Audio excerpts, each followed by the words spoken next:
The Ohio Shakespeare Quarantine Radio Program starts now.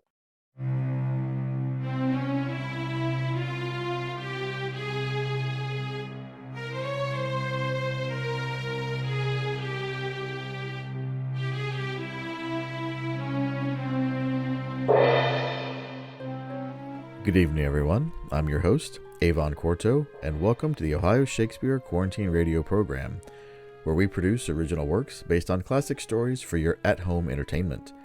So grab your quarantine pal, your favorite adult beverage, or maybe a glass of chocolatey Ovaltine for the kiddos, and settle in for some old-fashioned radio play spookums.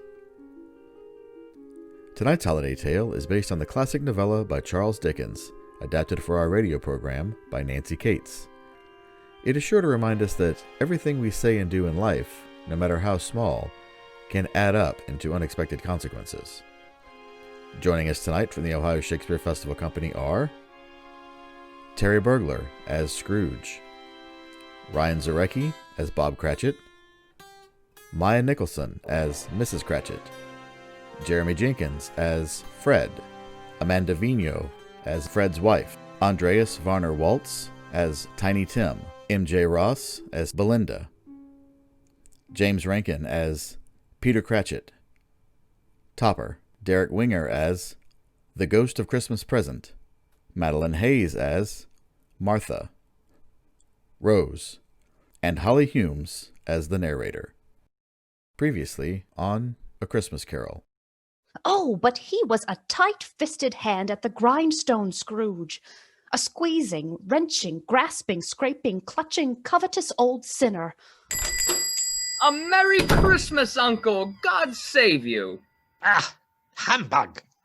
Christmas a humbug, Uncle? You don't mean that, I am sure. I do. Merry Christmas. What right have you to be merry? What reason have you to be merry? You're poor enough. Come then, Uncle. What right have you to be dismal? What reason have you to be morose? You're rich enough. Bah, humbug! Oh, Marley's ghost. Dreadful apparition. Why do you trouble me? I am here tonight to warn you that you have yet a chance and hope of escaping my fate, a chance and hope of my procuring Ebenezer. You will be haunted by 3 spirits. Is that the chance and hope you mentioned, Jacob? It is.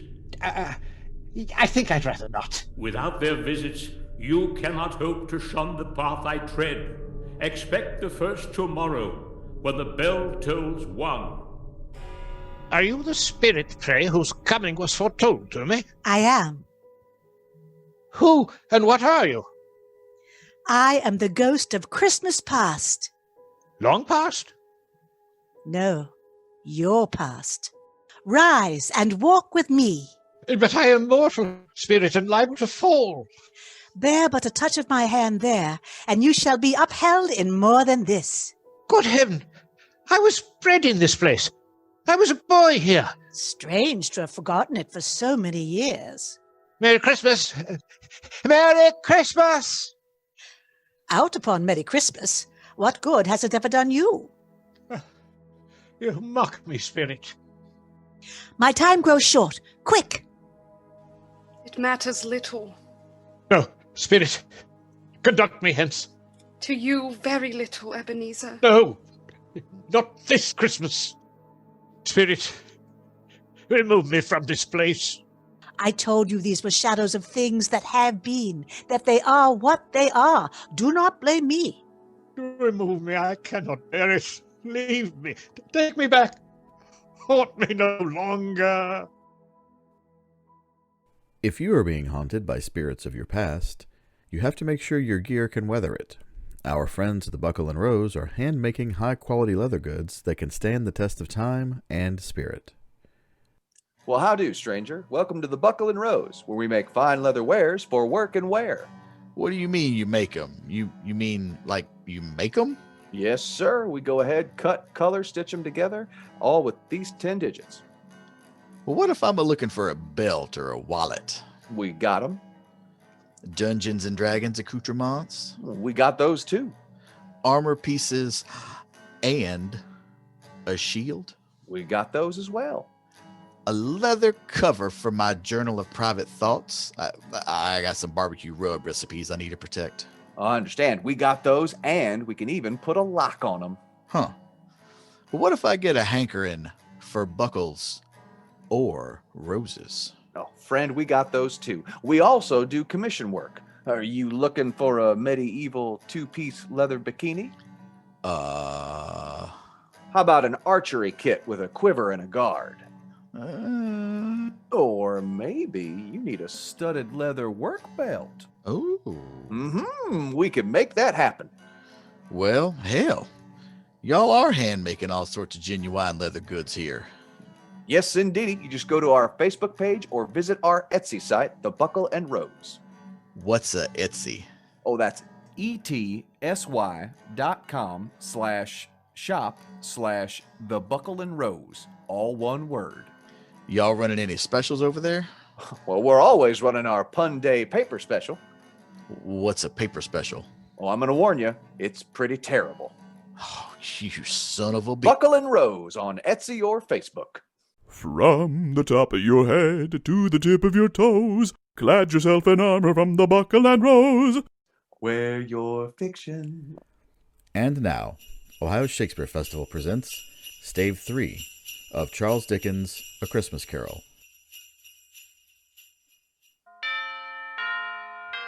What? Oh, no. Scrooge turned uncomfortably cold when he began to wonder which of his bed curtains this new spectre would draw back. So he put them all aside with his own hands and established a sharp lookout all round the bed. For he wished to challenge the spirit on the moment of its appearance, and did not wish to be taken by surprise. Preparing himself for almost anything, he was not by any means prepared for nothing. Except for a blaze of ruddy light which streamed across the floor, seeming to shine from beneath the closed door of the adjacent room. He got up softly and shuffled in his slippers to the door. Enter, Ebenezer Scrooge. Oh.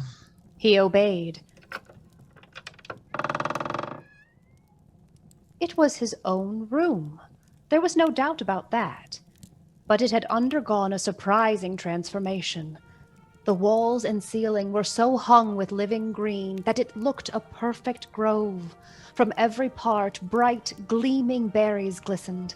The crisp leaves of holly, mistletoe, and ivy reflected back the light as if so many little mirrors had been scattered there. And such a mighty blaze went roaring up the chimney as that dull hearth had never known in Scrooge's time, or in Marley's. Heaped up on the floor to form a kind of throne were turkeys, geese, game, poultry, great joints of meat, long wreaths of sausages, mince pies, plum puddings, barrels of oysters, red-hot chestnuts, cherry-cheeked apples, juicy oranges, luscious pears, immense twelfth cakes, and seething bowls of punch that made the chamber dim with their delicious steam. In easy state upon this couch there sat a jolly giant, glorious to see, who bore a glowing torch, in shape not unlike Plenty's horn, and held it up, high up, to shed its light on Scrooge as he came peeping round the door. Come in and know me better, man. And who are you, pray? I am the ghost of Christmas present. Look upon me. Scrooge did so. The ghost was clothed in a simple green robe, bordered with white fur, and on its head it wore no other covering than a holly wreath, set here and there with shining icicles. Its dark brown curls were long and free as its genial face, its sparkling eye, its open hand, its cheery voice, and its joyful air. Girded round its middle was an antique scabbard, but no sword was in it, and the ancient sheath was eaten up with rust. Have you never seen the like of me before? Never. Have never walked forth with the younger members of my family, My elder brothers born in recent years? I don't think I have. I'm afraid I have not. Have you had many brothers, Spirit? More than 1,800. Oh, a tremendous family to provide for. Come with me. Spirit, conduct me where you will. I went forward last night upon compulsion, and I learned a lesson which is working now. Tonight, if you have aught to teach me, let me profit by it. Touch my robe and go with me. Scrooge did as he was told and held it fast. Holly, mistletoe, red berries, ivy, turkeys, geese, game, poultry, meat, sausages, oysters, pies, puddings, fruit, and punch all vanished instantly. So did the room, the fire, the ruddy glow, the hour of night, and they stood in the city streets on Christmas morning.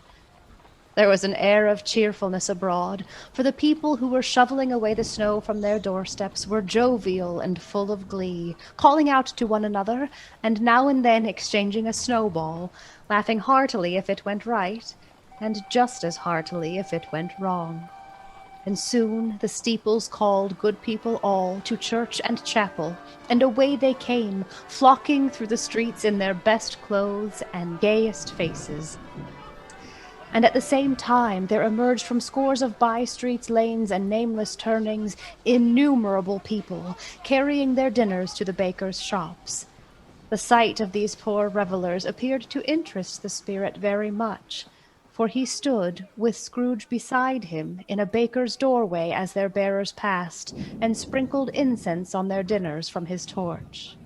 And it was a very uncommon kind of torch, for once or twice when there were angry words between some dinner carriers who had jostled each other, "Hey there, look where you're going, What are you on about? mate." What's your own self?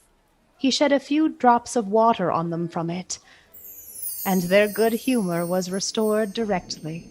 Oh, right. Sorry then, a shame to quarrel on Christmas Day, isn't it? Right you are. Merry Christmas. Is there a peculiar flavour in what you sprinkle from your torch? There is. My own. Would it apply to any kind of dinner on this day? To any kindly given, to a poor one most. Why to a poor one most? Because it needs it most. Come. And on they went, invisible, into the suburbs of the town, where the ghost led Scrooge to a little old house with a low roof.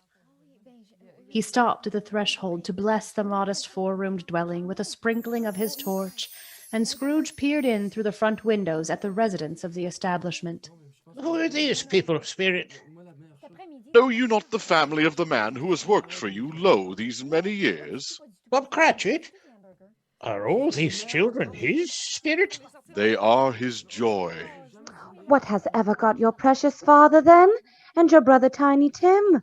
And Martha wasn't as late last Christmas Day by half an hour. Here's Martha, Mother. Hello, my dear. Martha. Hurry, there's such a goose, Martha. Merry Christmas, Peter. Oh, why, bless your heart alive, my dear. How late Such you are. a goose. We had a deal of work to finish up last night and had to clear away this morning, Mother. Oh, well, never mind so long as you are come. Oh, sit ye down before the fire, my dear, and get warm. Lord bless you. No, there's Father coming. Hide, Martha, yes, hide. So Martha hid herself, and in came Bob, his threadbare clothes darned up and brushed to look seasonable, and Tiny Tim upon his shoulder. Alas for Tiny Tim! He bore a little crutch, and had his limbs supported by an iron frame. Merry Christmas, Robert. Merry Christmas, my dears. Why, where's our Martha? Ah, not coming. Not coming? Not coming upon Christmas Day? Here I am, Father. I can't bear to see you disappointed, even in fun. Take the children out back to the wash house, Martha, and check to see if the pudding is nearly done. Come on, little one. We'll be singing in the copper. And how did little Tim behave in church? As good as gold and better. Somehow he gets thoughtful sitting by himself so much, and thinks the strangest things you've ever heard. He told me, coming home, that he hoped people saw him in the church, because he was a cripple, and it might be pleasant to them to remember upon Christmas Day who made lame beggars walk and blind men see. He grows more strong and hearty every day. Spirit, what is wrong with that boy? But before another word was spoken, an active little crutch was heard upon the floor, and back came Tiny Tim, whereupon he perched on a little stool before the fire, while Bob compounded some hot Christmas punch in a jug, and stirred it round, and put it on the hob to simmer. Master Peter was dispatched to fetch the goose from the baker's, while Belinda mashed the potatoes, and Martha sweetened up the apple-sauce. At last all was in readiness, and the dishes were set on. Bob took Tiny Tim beside him at the table, and grace was said. Oh, there never was such a goose. Bob said he didn't believe there ever was such a goose cooked. Its tenderness and flavor were the themes of universal admiration. Eked out by dressing and applesauce and mashed potatoes, it was a sufficient dinner for the whole family, It's delicious. and I swear. everyone had enough. Oh, you must try the potatoes there. While the plates were being changed by Miss Belinda, Mrs. Cratchit left the room alone. In half a minute she returned, flushed but smiling proudly, with the pudding, like a speckled cannonball, so hard and firm, blazing in a splash of ignited brandy, and bedecked with Christmas holly stuck into the top. Oh, it was a wonderful pudding. Bob Cratchit said that he regarded it as the greatest success achieved by Mrs. Cratchit since their marriage. At last the dinner was all done, and the Christmas punch in the jug was tasted and considered perfect. Bob served it out with beaming looks and lifted his cup. A Merry Christmas to us all, my dears. God bless us. God bless us. God bless us, everyone. Tim sat very close to his father's side. Bob held his withered little hand in his, as he loved the child and wished to keep him by his side, dreading that he might be taken from him. Spirit, tell me if Tiny Tim will live. I see a vacant seat in the poor chimney corner, and a crutch without an owner carefully preserved. If these shadows remain unaltered by the future, the child will die. No, oh no, kind spirits, say he will be spared. If these shadows remain unaltered by the future, none other of my race will find him here. What then? If he be like to die, he had better do it, and decrease the surplus population. Scrooge hung his head to hear his own words quoted by the spirit, and was overcome with penitence and grief. Man, if man you be in heart, forbear that wicked cant until you have discovered what the surplus is and where it is. Will you decide what men shall live, what men shall die?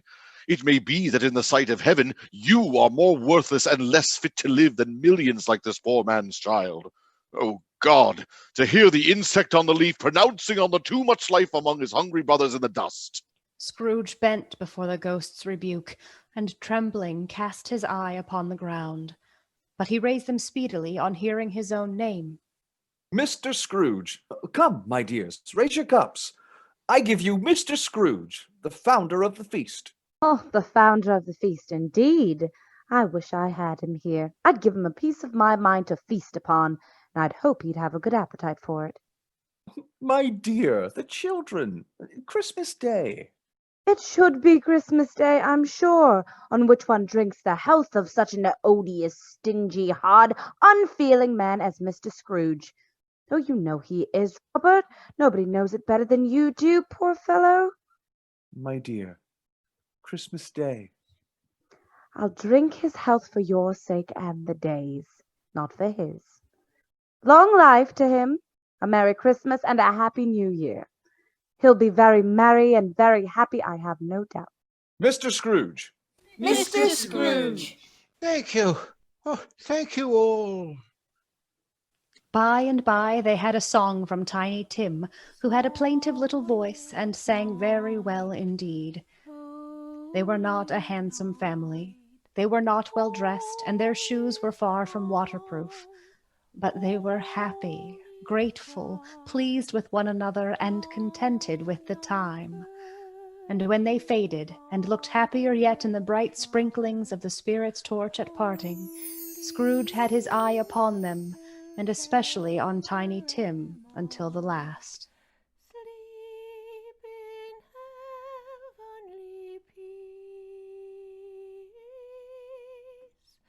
Sleep in heavenly peace. By this time it was getting dark and snowing pretty heavily, and as Scrooge and the spirit went along the streets, the brightness of the roaring fires in kitchens, parlors, and all sorts of rooms was wonderful. Then, of a sudden, and without a word of warning from the ghost, they stood upon a bleak and desert moor, where monstrous masses of rude stone were cast about, and nothing grew. In the west, the setting sun had left a streak of fiery red, which glared upon the desolation, and fell lower and lower yet, until it was lost in the thick gloom of darkest night. Oh, what place is this? A place where miners live, who labor in the bowels of the earth. But they know me. See! A light shone from the window of a hut, and swiftly they advanced towards it. Passing through the wall of mud and stone, they found a cheerful company assembled and singing carols around a glowing fire. An old, old man and woman, with their children and their children's children, and another generation beyond that, all decked out gaily in their holiday attire. The spirit did not tarry here, but bade Scrooge hold his robe, and passing on above the moor, sped out towards the sea. To Scrooge's horror, he saw the last of the land, a frightful range of rocks behind them, and his ears were deafened by the thundering of water as it rolled and roared. Built upon a dismal reef of sunken rocks, some league or so from shore, there stood a solitary lighthouse. But even here, the two men who watched the light had made a fire and sat at a rough table, wishing each other Merry Christmas over their mugs of grog and singing a sturdy song. Again the ghost sped on, above the black and heaving sea, on, until they lighted on a ship. They stood beside the helmsman at the wheel, the lookout on the bow, the officers who had the watch, dark, ghostly figures in their several stations. But every man among them hummed a Christmas tune, or had a Christmas thought, or spoke below his breath to his companion of some bygone Christmas day. And every man on board, waking or sleeping, good or bad, had had a kinder word for another on that day than any other day in the year, and had shared to some extent in its festivities, and had remembered those he cared for at a distance, and had known that they delighted to remember him. And as he listened to their songs, blending into the moaning of the wind, it was a great surprise to Scrooge to hear a hearty laugh. It was a much greater surprise to Scrooge to recognize it as his own nephew's, and to find himself in a bright, dry, gleaming room with the spirit standing smiling by his side. Traversing the world to see other people celebrating can be dirtier than you think. Make sure you arrive clean as a whistle and smelling your best with our friends at the Macbeth. Gee, Mabel, you sure got a real tight grip on that Christmas tree there. It's the sap, Elma. I'm stuck. Go get the soap. But this is that really nice soap from the Macbeth. Well, it's still great soap, Elma. Oh, no, but not that one. That's a gift set for Aunt Mildred. You got the soap as a gift. Oh, yes. The Macbeth offers loads of gift sets for the holiday season. Soaps, tinted lip balms, bath bombs, lotions, and face masks. And they can all be gift wrapped before they ship to save you all that runaround and hullabaloo. Well, that sounds super helpful, seeing as we can't see Mildred this year because of the typhoid fever, which definitely isn't a stand-in for a less contemporaneous epidemic. But they still all have themes from your favorite classic works of literature. I know that's a deal breaker for Mildred. You bet they do. Gift sets themed around the Grinch, the Polar Express, and A Christmas Carol make a cozy holiday present. Ah, wonderful. My hands are clean as a whistle now. Well, glad to help. I'll let you get back to decorating that tree and all the rest of the Christmas shopping. And housework, and childcare. Well, thank heavens for the Macbeth. Find something for even the most bedraggled of bibliophiles at themacbeth.com. That's THEMACBATH.com. And now, the conclusion of Stave 3 of A Christmas Carol. He said that Christmas was a humbug. As I live, he believed it too. Why, it's my nephew, Fred. More shame for him, Fred. Is that his wife, Spirit? It is. She is quite pretty. And the rest? Their friends and family. Their daughter, Fan. Oh. Hush. He's a comical old fellow, that's the truth, and not so pleasant as he might be. However, his offenses carry their own punishment, and I have nothing to say against him. I'm sure he is very rich, Fred. At least you always tell me so. What of that, my dear? His wealth is of no use to him. He doesn't do any good with it. He doesn't even make himself comfortable with it. Oh, I have no patience with him. Nor I. Topper. Oh, I have. I am sorry for him. I couldn't be angry with him if I tried. Who suffers by his ill whims? Himself, always. Here he takes it into his head to dislike us and won't come and dine with us. Well, I'm very glad to hear it. Topper. And what's the consequence? He doesn't lose much of a dinner. Oh, indeed. I think he loses a very good dinner. Well, what do you say, Topper? As a wretched and lonely bachelor with no right to express an opinion on the subject, I would call it the finest dinner in London. Topper. Well, I mean to say, the consequences of his taking a dislike to us and not making merry with us is, as I think, that he loses some pleasant moments which could do him no harm. I am sure he loses pleasanter companions than he can find in his own thoughts, either in his mouldy office or his dusty chambers. I mean to give him the same chance every year, whether he likes it or not, for I pity him. He may rail at Christmas till he dies, but he can't help thinking better of it. I defy him if he finds me going there in good temper year after year and saying, "Uncle Scrooge, how are you?" If it only puts him in the vein to leave his poor clock £50, that's something. After dinner they had music, and the gay tunes reminded Scrooge of the fan who had once fetched him from the boarding school. As he listened, all the things the ghost of Christmas past had shown him came upon his mind, and he softened more and more, thinking that he might have liked to have heard them singing more often and years ago. Then after the music came games, at the start of which Scrooge's ears perked up and his eyes sparkled. I have a new game. It's called Yes and No, and you must find out what I am with just those answers. A game? I was always very good at games. May I stay up to play, Mother? 1/2 hour, Mother, only one. As you wish. Our time is drawing to a close. But there's a new game. 1/2 hour more, Spirit, only one. As you wish. Are you an animal?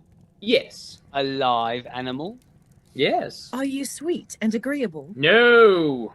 Do you talk? Are you a savage animal? Yes. Do you live in a menagerie? Topper. No. Are you sold in the market? No. Do you talk? Are you a horse? No. A bull? No. A bear? No. A tiger? No. An ass? Topper. No. Do you talk? Ah, do you talk? Yes. Do you live in London? Yes. Do you grunt and growl? Topper. Oh, yes. Oh, I have figured it out. I know what it is. What is it? It's your Uncle Scrooge! Yes!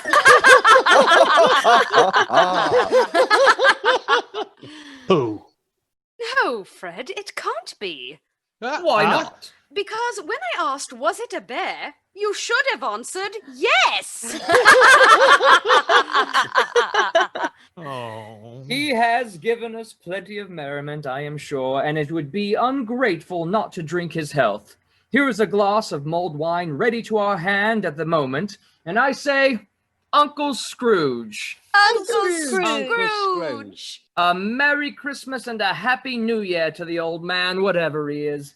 He wouldn't take it from me, but he may have it nevertheless. Uncle Scrooge. Go. Thank you. Thank you all. Uncle Scrooge had imperceptibly become so gay and light of heart that he would have pledged the unconscious company in return and thanked them in an inaudible speech if the ghost had given him time. But the whole scene passed off in the breath of the last words spoken by his nephew, and he and the spirit were again upon their travels. It was a long night, if it were only a night, and Scrooge had his doubts of this because the Christmas holidays appeared to be condensed into the space of time they passed together. It was strange, too, that while Scrooge remained unaltered in his outward form, the ghost grew older, clearly older, and as they stood together in an open place, he noticed that its hair was gray. Are spirits' lives so short?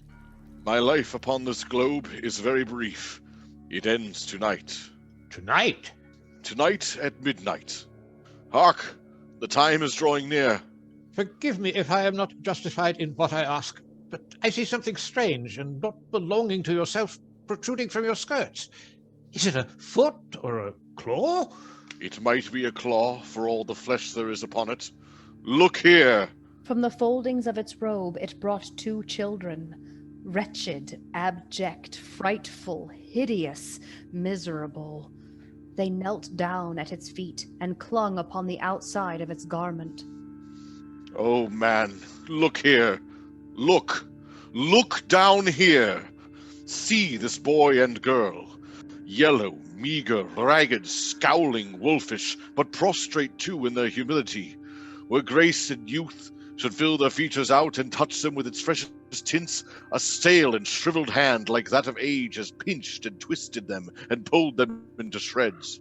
Where angels might sit enthroned, devils lurk. No change, no degradation, no perversion of humanity in any grade through all the mysteries of wonderful creation has monsters half so horrible and dread. Spirit, are they yours? They are man's, and they cling to me, appealing from their fathers. This boy is ignorance.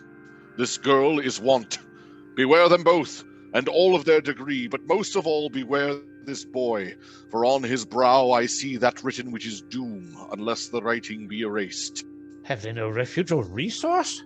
Are there no prisons? Are there no workhouses? My time is at hand. Look to see me no more. Farewell, spirit. I will remember you. I will remember you. Scrooge looked about him for the ghost and saw it not. As the last stroke of midnight ceased, he remembered the prediction of old Jacob Marley. Expect the third upon the next night, when the last stroke of 12 has ceased. And lifting up his eyes, beheld a solemn phantom, draped and hooded, coming like a mist along the ground towards him. Oh.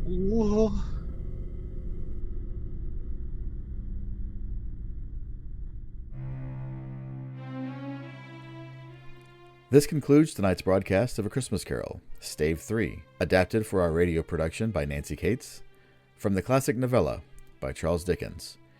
We would also like to recognize Technical Director Buddy Taylor, Managing Director and Sound Designer Tess Burgler, and Trevor Buda for writing and creating the original theme music for the Quarantine Radio program.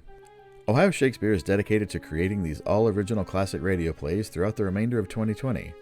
Look for them live on our Facebook page each month.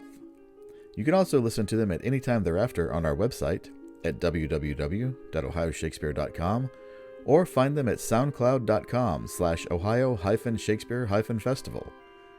These radio plays will remain free to the public, and Ohio Shakespeare will continue to pay our collaborating artists.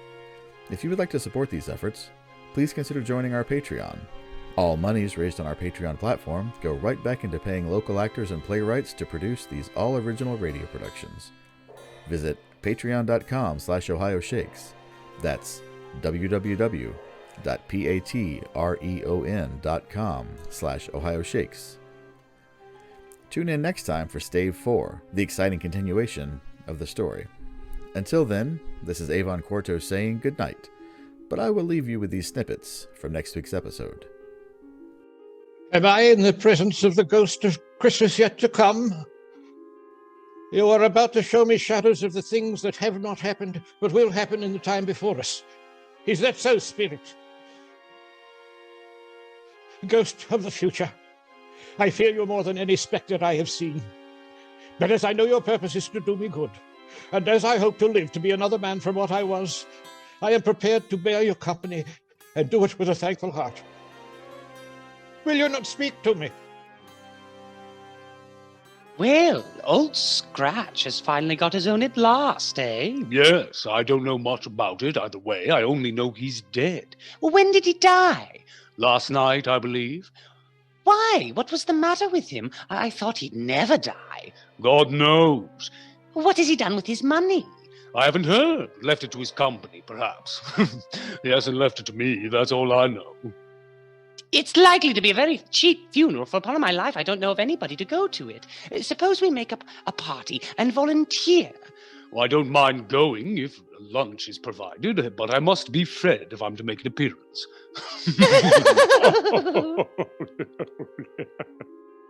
Spirit, I see.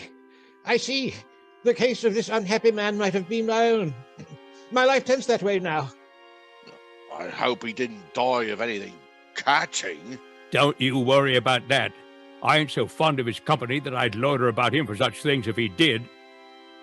Ah, you may look right through that shirt till your eyes ache, but you won't find a hole in it, not a threadbare place. It's the best he had, and a fine one, too. They'd have wasted it if it hadn't been for me.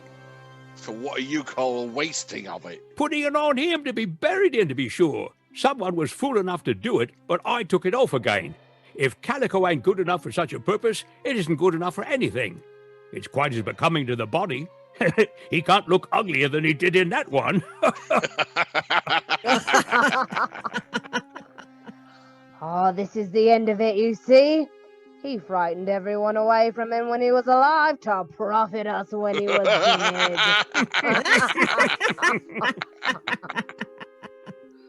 Spirit, hear me. I am not the man I was.